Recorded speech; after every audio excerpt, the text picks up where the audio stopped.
Welcome back, everybody. Ready for another deep dive? Always. Okay, great. Today, we're going to take a look at something really interesting, I think, and a little bit different.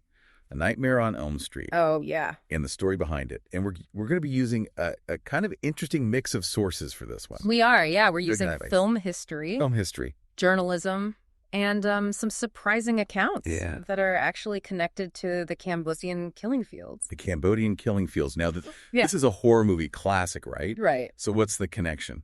Well, that's what we're going to uncover today. How a real-life nightmare actually fueled one of the most iconic horror films of all time. So I guess we have to start with Wes Craven, right? Yeah. Wes Craven, the mastermind behind A Nightmare on Elm Street. He's the guy. He is.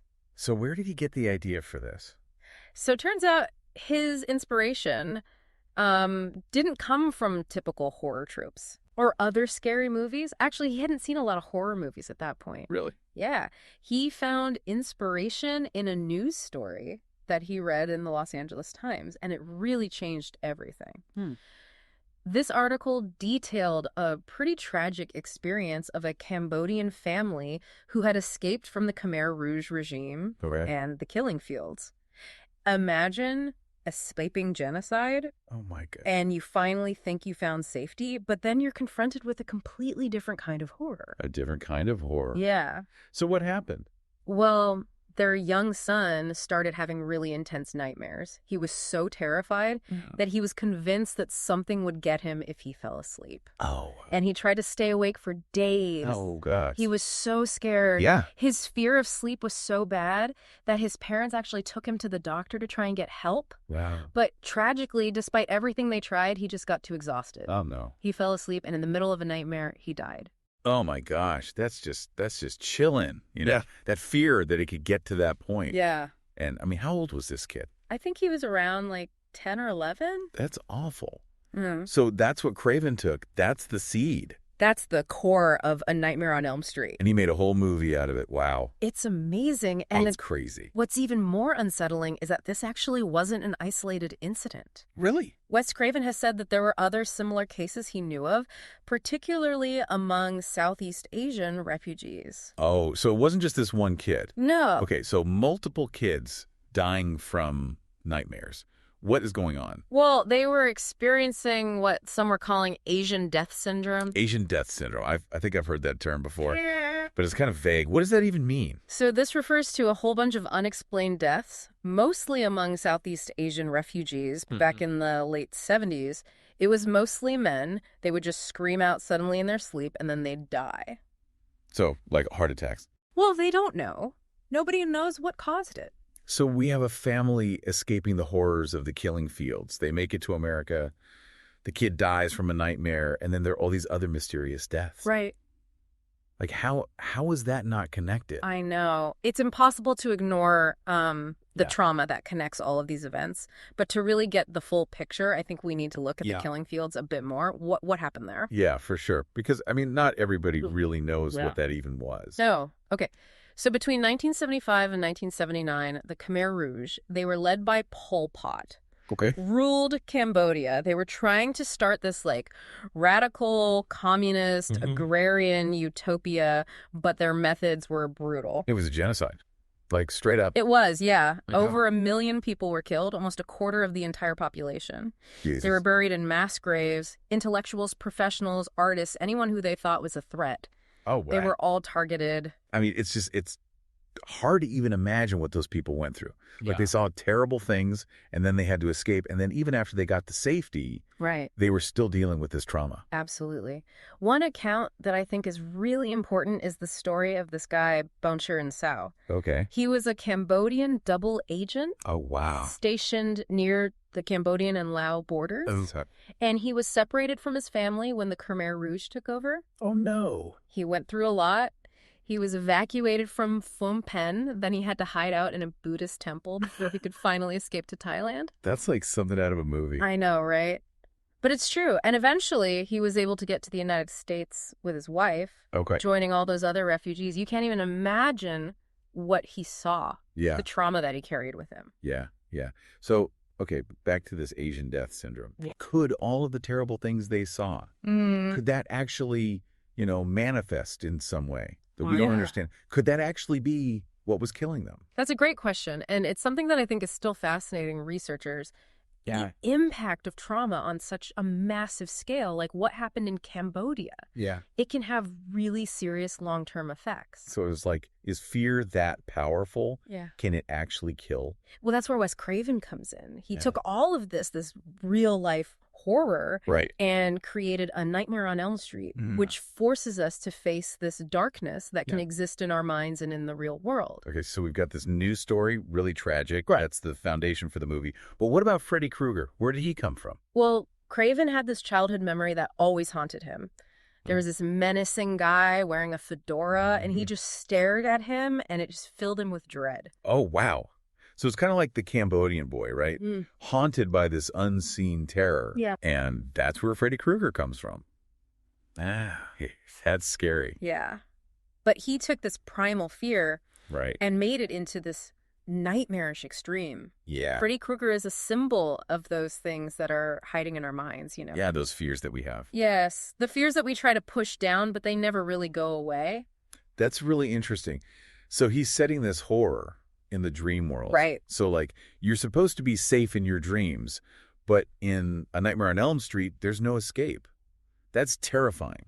It is. It plays on all of our deepest fears, the ones that we all share, like being afraid of the dark or losing control or the unknown. Right, those primal fears. Exactly. And Craven connects all of that to the trauma of the Cambodian refugees. Okay. It's like he's saying that fear is a disease. Oh, wow. And it can spread from one person to another or even one generation to the next. So the horrors of the killing fields, the trauma, it didn't just go away when they got to America. It stayed with them. Their nightmares became real in a way. Yeah. That's really profound. It is. And that raises an important question. Can these deeply embedded fears, even if we haven't experienced them ourselves, can they manifest in ways that we just don't understand? That's a great question. I mean, you think about the impact of trauma, not just on one person, but on a whole community or a whole generation. Talking about the collective unconscious, the anxieties of a whole culture. Yeah. And Freddy Krueger is the embodiment of that. Wow. That's heavy. So A Nightmare on Elm Street, I mean, sure, on one level, it's just a horror movie. Right. But on another level, it's about something much deeper. Yes. It's about fear and the power of trauma and the monsters inside all of us. And Craven, he doesn't give us easy answers, does he? No, he doesn't. The mystery of Asian death syndrome, it's still unsolved. And Freddy Krueger, we don't really know what he is. Yeah. So it's up to us to figure all of that out for ourselves. Yeah. So what you're saying is A Nightmare on Elm Street is like a really smart horror movie. It is. It makes you think, even after it's over. It does. And that's what makes it so great. Yeah. It stays with you. Okay, so Craven was inspired by that news story and his childhood fear. Yeah. But how did he put those things together to actually create Freddy Krueger? Yeah. How did he make him so terrifying? That's a great question. And it's where we have to look at the psychology of fear. Okay. And how Craven made Freddy both relatable and terrifying at the same time. Interesting. Okay, so that's what we're going to talk about next. Yes. I can't wait. This is fascinating. I know, it's great. Okay, everybody, stay tuned, and we will be back after a quick break. See you soon. Welcome back. We were talking about Freddy Krueger before the break. Right. The inspiration for him. It's amazing how Craven used this news story and his own childhood fear to come up with him. Yeah, and it makes you think about fear. Like, what is it about nightmares that are so scary? Why do they affect us so much? I think it's because fear is a primal instinct. Okay. It's built into us to help us survive. Right, so we can stay safe. Exactly. But like we saw with that Cambodian boy, fear can be really powerful. Yeah. Like it can trap you in a cycle of anxiety. Yeah, totally. And that's what Craven does so well in A Nightmare on Elm Street. Right. He taps into that fear that we all have, that feeling of being vulnerable when we're asleep. That's exactly right. He's putting the horror into dreams where anything can happen and you can't use logic or reason to escape. Right. It's like he's saying that the monsters in our minds are scarier than the ones under the bed, Exactly. Yeah. Freddy Krueger, he's like the dark side of our subconscious. Okay. All of those traumas and anxieties that we try to forget. And he gets you when you're most vulnerable in your dreams. Right. And that's what makes it so terrifying. It's playing on these universal fears that everyone has, no matter who you are. Fear of the dark. losing control, the unknown, those primal fears. Yeah, those are the ones, yeah. And Craven, he connects those fears to the trauma of those Cambodian refugees. It's like he's saying fear is contagious. Wow, that's interesting. Yeah. Like it can spread from person to person and even from one generation to the next. So what you're saying is, like, the horrors of the killing fields, they didn't just disappear when those people got to America. No, they didn't. They brought the nightmares with them. And the nightmares became part of their reality. Yeah. That's heavy. It is. It makes you wonder, can fear that is so deeply embedded, even if you haven't experienced it yourself, can it still affect you in ways you don't understand? That's a good question. Like, if your parents or grandparents experience something traumatic, could that affect you? Exactly. Think about the lasting impact of trauma on communities, cultures, generations. Yeah. I mean, scientists are still trying to figure out how trauma affects the brain. Yeah. But we know it has powerful effects. It really does. Yeah. You can change your brain chemistry, the way you respond to stress. Okay. Even how you see the world. So we're not just talking about nightmares here. No. We're talking about the shared anxieties of a whole culture. Exactly. And Freddy Krueger, he kind of represents that collective nightmare. All the things we bury deep down, but can never really escape. That's a really interesting way to look at it. So A Nightmare on Elm Street, it's not just a scary movie. No. It's about the power of fear and the effects of trauma. And it's about the monsters we all carry inside. That's deep. And Craven, he doesn't make it easy. He doesn't give us all the answers. No, he doesn't. The mystery of Asian death syndrome, we still don't know what caused it. And Freddy Krueger, what is he really? We don't really know. We'd have to figure that out ourselves. So it's a really smart horror movie, one that makes you think. Exactly. Okay, we've talked about Craven's inspiration, the news story and his childhood fear. Right. But how did he take those things and create Freddy Krueger? How did he make him so scary? Now, that's where it gets really interesting. To understand Freddy, we have to look at the psychology of fear and how Craven made him both relatable and terrifying at the same time. Interesting. So that's what we're going to talk about next. This is fascinating. It is, and it gets even creepier. Okay, everybody, stay tuned. We'll be right back. All right, so we've talked about the real-life story, the killing fields, and Asian death syndrome. But how did all of that become Freddy Krueger? How did Craven make him so scary? Yeah. It's amazing how he took all these different pieces, that news story, his own fear, the refugees' trauma, and made a villain who embodies all of it. So Freddy's not just some, like, boogeyman in a fedora. No, he's not. He's something much bigger, much scarier. Exactly. And remember Freddy's glove with the knives? Craven got that idea from watching cats use their claws. But those claws also represent how trauma can really hurt us, like deep down, you know? Oh, wow. Like Freddy's glove is a symbol of the scars from the Khmer Rouge. Yeah, the scars from surviving genocide. And he can only get to his victims in their dreams. Right. He's like a manifestation of their fears, the things they try to hide from. So he's saying that the real monsters are inside us. Exactly. And that's what makes the film so scary. It's about losing control. Like your mind betrays you. So as we finish up our deep dive, what do you think, listeners?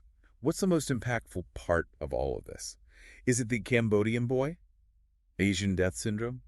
Or is it the idea that the scariest monsters are already inside us? It's a lot to take in. I think the most important thing is how this movie, even though it's fiction, makes us face some tough questions about fear and trauma. Yeah, we think of horror movies as entertainment, but A Nightmare on Elm Street is something more. It makes you think. Exactly. It can start conversations, help us understand, maybe even heal. By facing our fears, even in a movie, we might be able to face the monsters in real life, too. And maybe we'll all sleep a little better, knowing that even though nightmares are scary, they can teach us something about ourselves. That's all for our deep dive into the real Nightmare on Elm Street. Thanks for listening, everybody. Thank you for joining CMF Conspiracies podcast. What do you think about the topic we covered today? Comment below with your thoughts on this subject. If you have a conspiracy you wish for us to deep dive into, please send your topic to our email address or leave it in the comments. Thank you again for watching. Like and subscribe for more content like this.